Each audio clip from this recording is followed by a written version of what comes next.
नमस्कार, स्वागत है आप सभी का। दोस्तों, आज हम लोग डेली करेंट अफेयर्स के अंतर्गत 3 मार्च 2023 के महत्वपूर्ण करेंट अफेयर्स को पढ़ेंगे।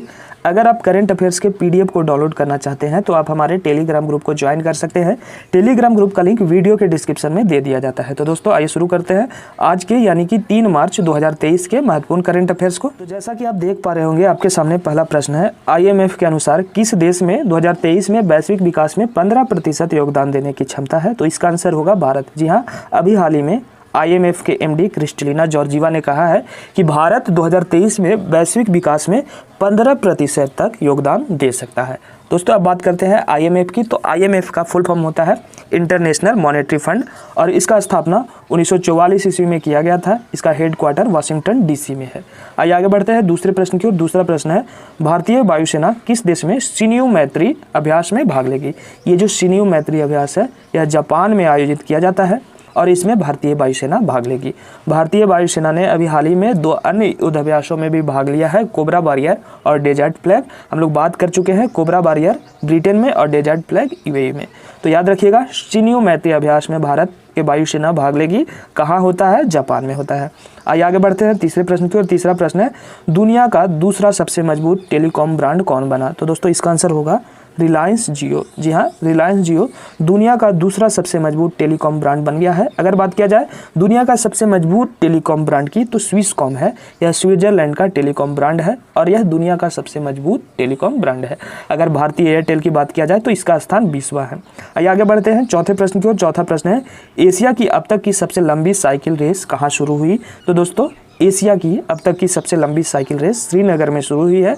यह साइकिल रेस श्रीनगर से कन्याकुमारी तक 3655 किलोमीटर की दूरी तय करेगी। याद रखिएगा, अभी तक यह एशिया की सबसे लंबी साइकिल रेस होगी। आइए आगे बढ़ते हैं पांचवें प्रश्न की ओर। पांचवा प्रश्न है, किस भारतीय पड़ोसी देश ने सौर ऊर्जा के उपयोग को बढ़ावा देने के लिए ISA यानी कि इंटरनेशनल सोलर अलायंस के साथ समझौता किया?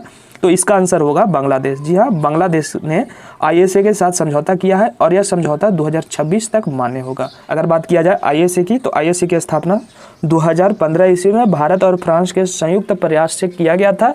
2015 में COP21 जिसका आयोजन पेरिस में किया गया था और इसी दौरान ISA की स्थापना की गई थी।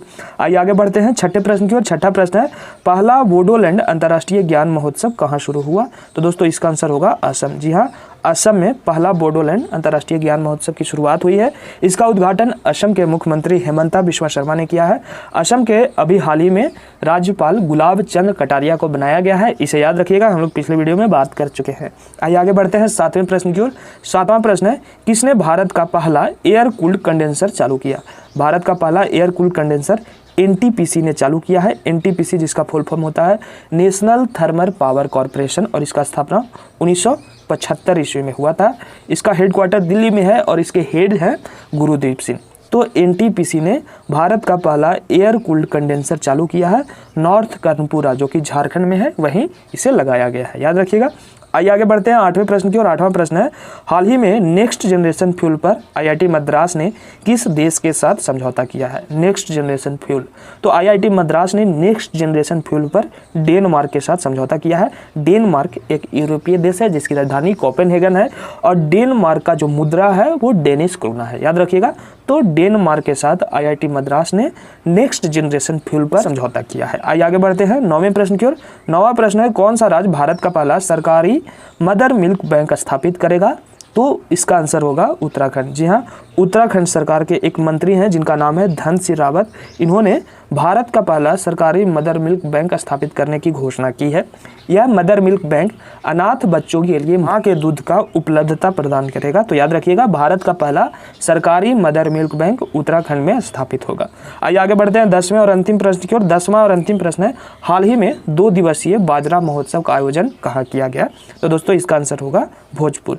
यह भोजपुर बिहार में है और बिहार के भोजपुर में ही 2 दिवसीय बाजरा महोत्सव का आयोजन किया गया है। तो दोस्तों, इसी के साथ आज के 10 करंट अफेयर्स का ये वीडियो समाप्त होता है। उम्मीद करते हैं आपको वीडियो पसंद आएगी। वीडियो पसंद आए तो वीडियो को लाइक शेयर करें। चैनल पर पहली बार आए तो चैनल को सब्सक्राइब करके बेल आइकन प्रेस कर लेंगे। धन्यवाद।